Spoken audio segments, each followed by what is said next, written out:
Hello, I'm Tara Brabazon, and I'm the Dean of Graduate Studies at Charles Darwin University.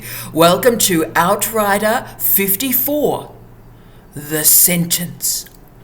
This is our continuation in our writing series for researchers and PhD students in particular. And last week we talked about the word, and if the word is a brick in your thesis, then a sentence is a row of bricks that allows your argument and your thesis to be created. It enables scope and scale. With all the attention, I think, on the size and the length of a PhD, scope and scale and so forth, the building blocks of knowledge are often forgotten. And that has a huge consequence on our PhD students because you look at completed research and think, I can never do that. We don't speak overtly about the building blocks of meaning and the building blocks of knowledge, but we're doing that today. The sentence is the building block of your PhD. You write your PhD one sentence at a time. Think small, think bespoke. That is how you create a thesis. Now, I know academic prose gets a lot of bad press. We seem to be bad writers, obstructionary, a bit opaque. But I don't think that's the case. I think we are specialist writers, and I think that specialism matters, but we can improve what we do. We rarely talk, I think, about academic writing. We're always talking about other things, and we very rarely sit down like we have been and discuss the importance of words and the importance of sentences. And I think this assumption that we all sort of know how to write is firstly very damaging in a doctoral program. But the reason it exists, I think, is the predilection of academics to paraphrase. Now, paraphrasing is a very important skill. But as someone who reads a lot of Turnitin and Authenticate reports, trust me, very bad paraphrasing is taking place in research, and the line between paraphrasing and plagiarism is not as clear as it seems, colleagues. So I think our obsession with paraphrasing, here's an article, let's rip the content out of it and let's paraphrase it. That stuff is making a meta point about us as academics, about us as academic writers, because it's arguing that really our sentences, the only point of a sentence is as the carrier of content. Now, if that wasn't the case, we wouldn't so easily paraphrase other people's ideas, because think about it, when we're paraphrasing, what we're actually saying is the content is all that matters. The mode of expression of that content does not matter. Okay. And if you think about it, if that's not the case, why do we all paraphrase so easily? Great writing, and I mean truly great writing, is summoned via a dance between form and content. And if you think about it, if you're getting that dance right, any other version of that content, that ripping of content, destroys the very delicate construction of meaning and knowledge. The great sentence connects what is said and how it is said. So you think about in your research life how ruthlessly you paraphrase. There's an article, let's rip out the outcomes, rip out the research, rip out the results, and just throw that into your prose. That's basically what paraphrasing is. And you tell me what that suggests about academic writing. Okay, sentences do matter. And ironically, one of my most oft quoted sentences comes from my book, The University of Google, ironic perhaps not. And that sentence was, quote, "My dream is always the same, to write the perfect sentence," end of quote. And it's a dream because none of us ever get to the perfect sentence or the perfect paragraph or the perfect page. But what I think is important about that sentence is it confirms that sentences are small, they're mighty, and they convey a singular idea. The best of sentences leave no margins for error or ambiguity. They cut away the flab of language and knowledge. But you see, in so many disciplines, and probably you are in a lot of them, quotations are very rarely used. And look, I'll name the disciplines. Often in the health sciences, medical sciences and experimental sciences, quotations are rarely used. And people go, oh, look, that's just how it is in those disciplines. If you read the research and the theses in those disciplines 20 years ago, only 20 years ago, you see quotations being used. So this is a new thing to say, oh, in these disciplines, you're inventing history. In these disciplines, we don't quote. Think about the consequences of that on the building blocks of knowledge. Now, sentences matter. As Joe Moran has stated, quote, sentences are my core output. I love that. Sentences are my core output. What am I doing today? I'm doing sentences. And Henry David Thoreau said, a fruit a thinker bears is a sentence. End of quote. What an amazing crafting of a sentence to make a point about a sentence. Incredible. So a sentence is a gift. What a sentence is its propulsion, its fuel to the next sentence, and then the next, and then the next. The best writers, you see, think small. They don't get overwhelmed in the big picture and the vision and all the rest of it. Yes, that's important, but the best of scholars recognise we build knowledge one sentence at a time. One of my favourite studies ever from scientists at the Institute of Nuclear Physics in Krakow analysed hundreds of works of literature, so Dickens, Dickinson, Joyce, Beckett, etc. And they discovered something extraordinary. And really my life was determined before I read this study and after I read this study. But what our colleagues in Krakow demonstrated is a sentence in these classic literary works behaves like multifractal mathematics. Now what that means is, this is incredible, the structure in a sentence, a single sentence, is actually replicating the structure of the whole work. So what we see in the big picture is built from what we see in the small. Amazing. So great writing starts, ends, is propelled by your sentences. Writing is not only a way of communicating, it's a way of thinking. If I convince you of nothing else in the Outriders today, know that sentences matter not only to communicate, but as a way of thinking and logically and rationally constructing an argument. So when and how did you learn to write a sentence? Most of us learn about 6, 7, 8, but we forget that knowledge, except we might remember sort of the noun is a naming word, an adjective is a describing word, a verb is a doing word. And basically, if a verb makes a noun do something, that's a sentence. Now, if we all just kept to that, we're living the dream, we're writing well.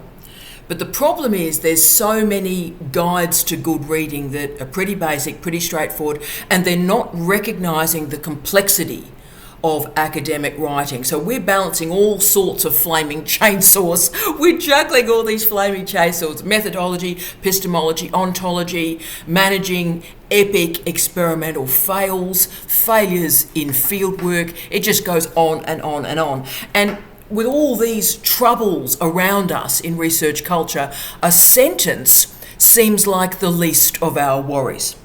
But it is the building block of meaning. Sentences carry your argument. Okay. But also even more than that, sentences are the spine of your argument, particularly one type of sentence, hi Mary, one type of sentence which is referred to as a topic sentence.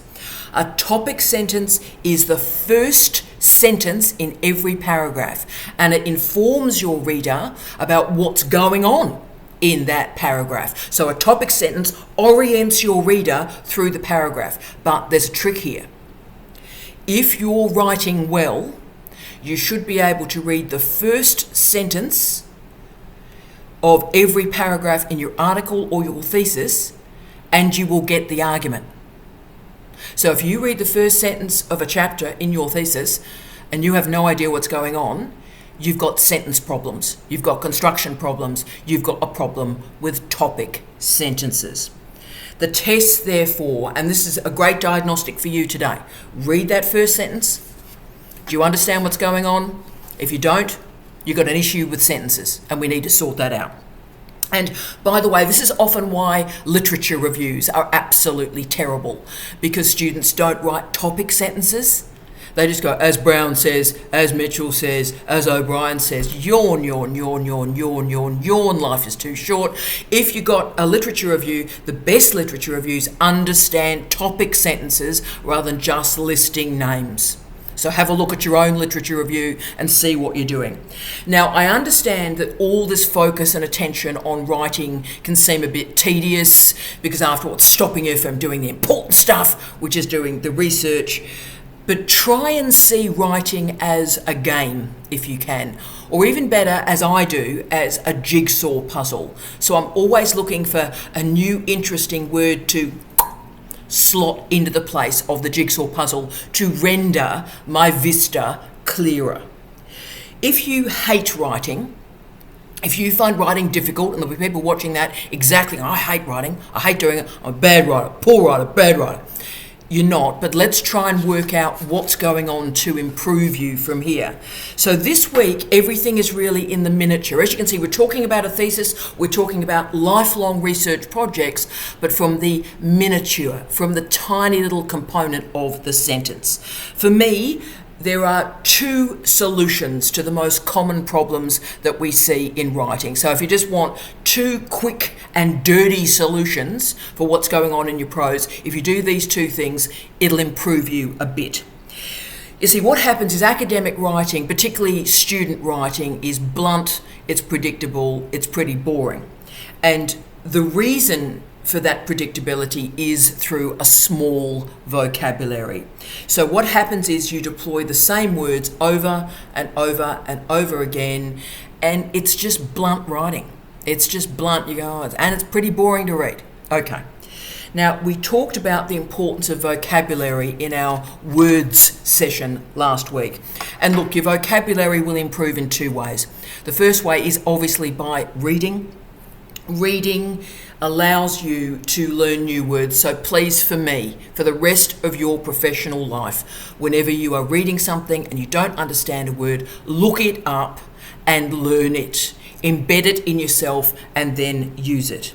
And also be proactive. There are some terrific apps out there. Obviously, I'm a word person, but there are terrific apps out there that every morning you wake up and your phone delivers a new word. 365 new words every year, which is terrific. So if you want to do something like that, what's the word of the day? That's another way to infuse new vocabulary into your prose.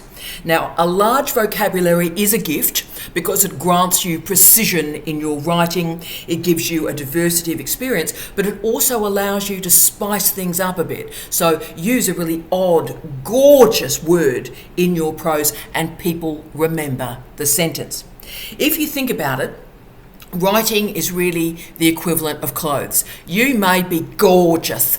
You may have a gorgeous figure, and that might be your research. You might have a gorgeous figure, but if you wear a potato sack with a belt over it, then it ain't going to look good. It's the same thing with your writing colleagues. You see, if your research is great, if you can't communicate it, who's going to care? That's why this matters so much. So vocabulary, please, build your vocabulary. But the second big thing that if you do this, it will completely change your writing and change your life, is remember that the best sentences are short sentences. I'll say that again. The best sentences are short sentences, and please, please, please remember that the definition of a sentence is it conveys one idea. One sentence, one idea.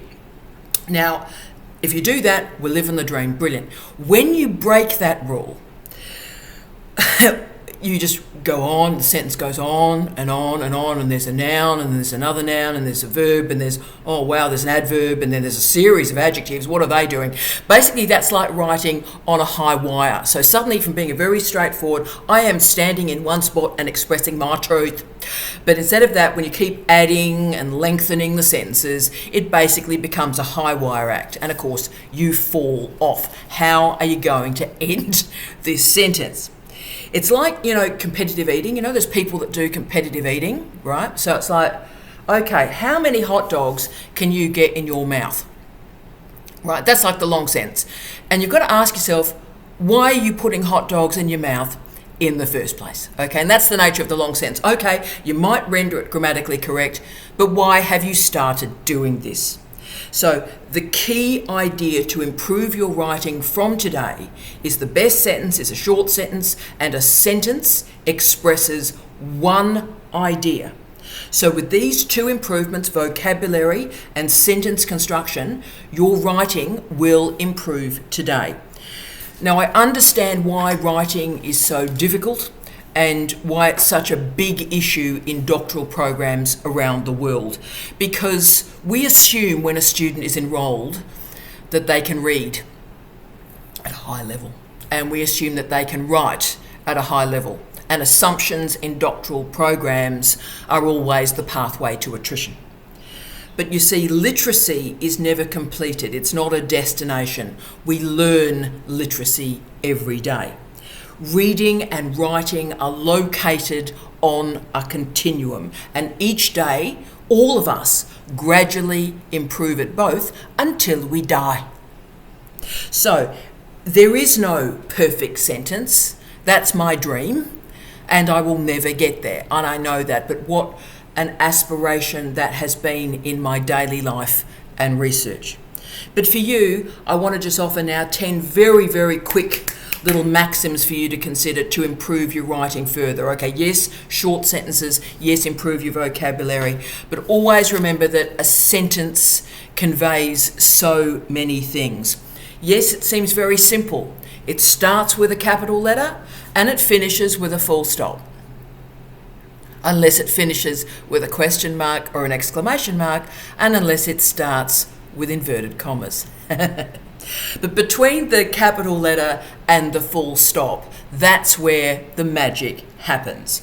But you see, as an examiner, and part of this writing series, as you know, is me also being an examiner and explaining to you what your writing challenges mean through your examination. So I'm going to show you now what the errors in your sentences mean to us when we examine you. So let's acknowledge those proxies and then let's solve them. Okay, 1. Single sentence paragraphs.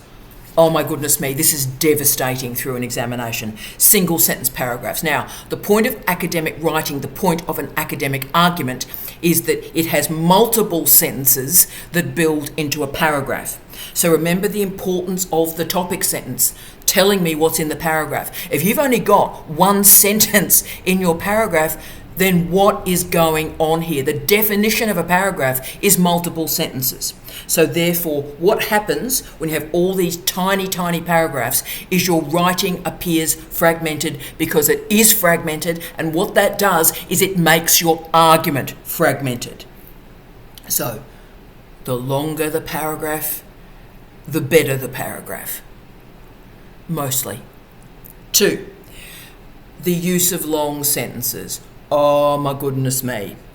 Now, often people who write single sentence paragraphs write really, really long sentences. So therefore, we're sort of trying to follow you, and the meaning becomes murky, and we all get lost in this impossibly long sentence that's probably not grammatically correct. So remember, what we're after: short sentences, long paragraphs. Short sentences, long paragraphs. 3, anybody that uses words like everybody, society, the masses, all of us.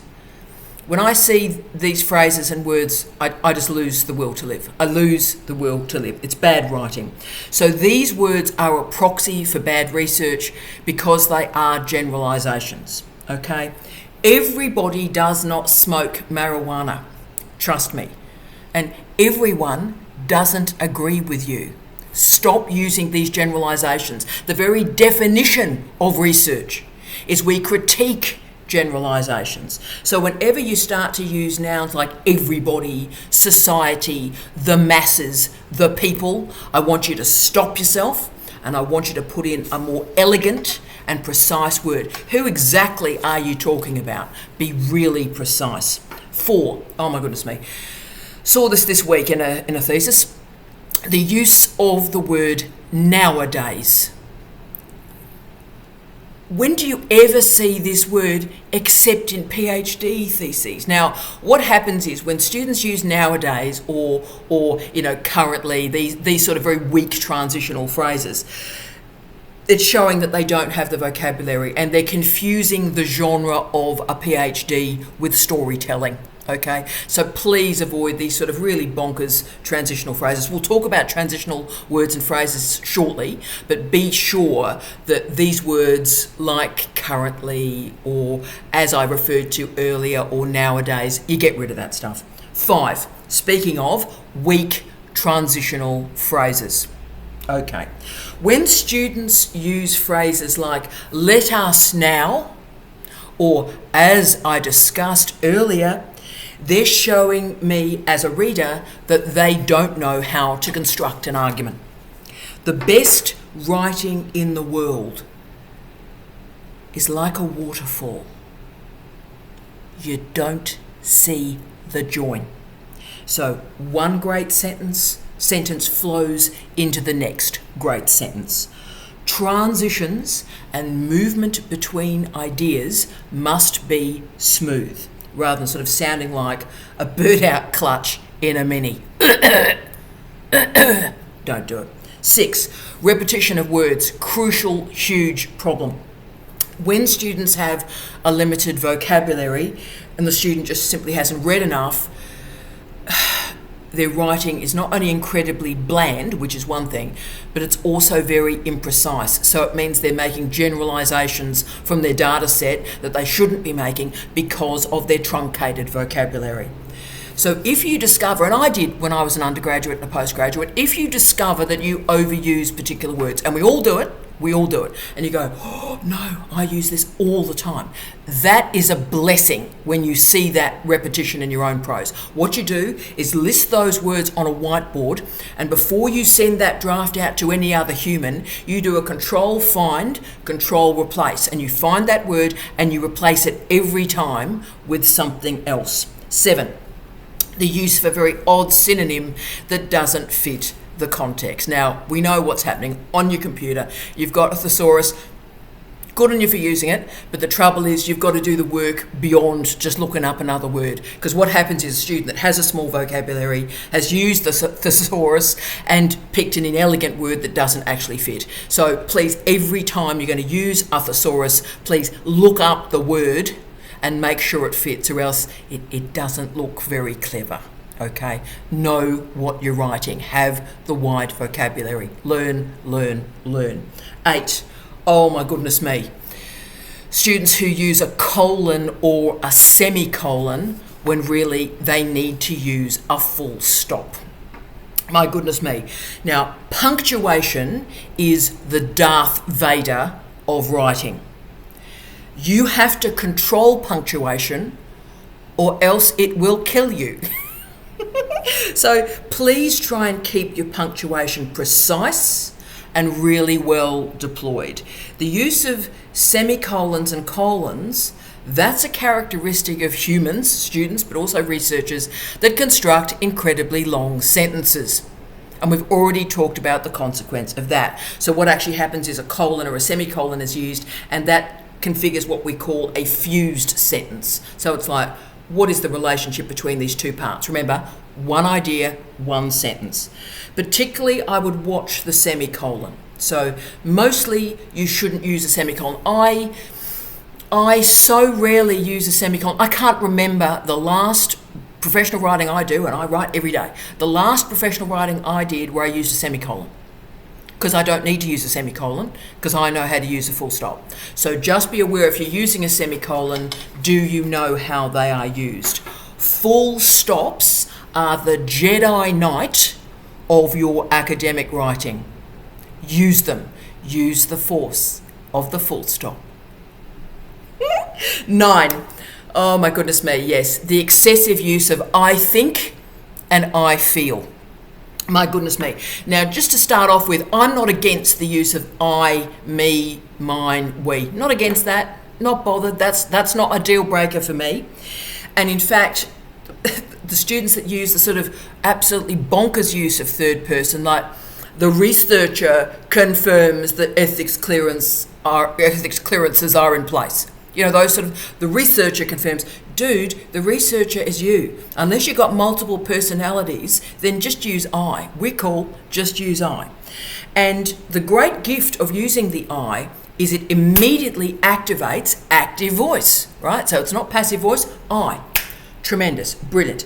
But as I say to my students, don't overuse the I, don't prostitute the I, because if you endlessly get I, then it starts to look subjective and it starts to look like it's a vibe rather than a thesis. And particularly where I do draw the I line is when the I is attached to weak verbs. So students, oh wow, this is terrible. Students use I think and I feel. Now, I just ask you a control find, control replace, I think, I feel. You do not need those. So simply, if you remove those words and phrases, your argument strengthens, full stop. We know what you think. We know what you feel. We're reading it. But this is research. We need to know what you've proven. We need to know what is verified. What you feel isn't terribly relevant at this juncture. 10, starting your conclusion with in conclusion. Okay. Team, I've just read 90,000 words. I'm in a section of your document with the heading conclusion. I know it's your conclusion. You don't have to put in conclusion, comma.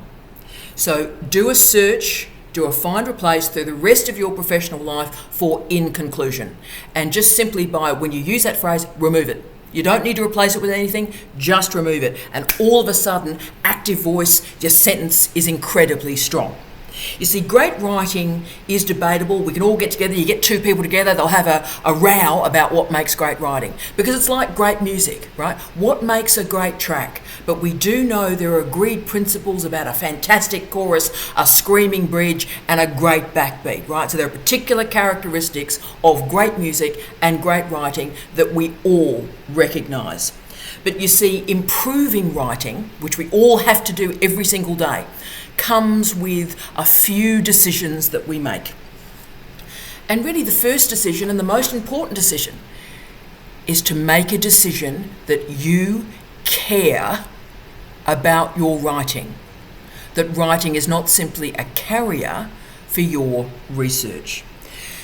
And if modernism, I'm doing a lot of work on modernism at the moment, but if modernism has a characteristic, it was that it left out the scaffold for its construction. And that's what a great sentence does. It reveals the scaffold for how the argument is constructed. And we talk a great deal in research about transparency and rigour. Well, what's more transparent than showing the scaffolding of the argument through your sentences? A confident academic, a good researcher, is prepared to write a strong sentence and reveal the spine of their argument. I wish you love, light and peace. Tea out.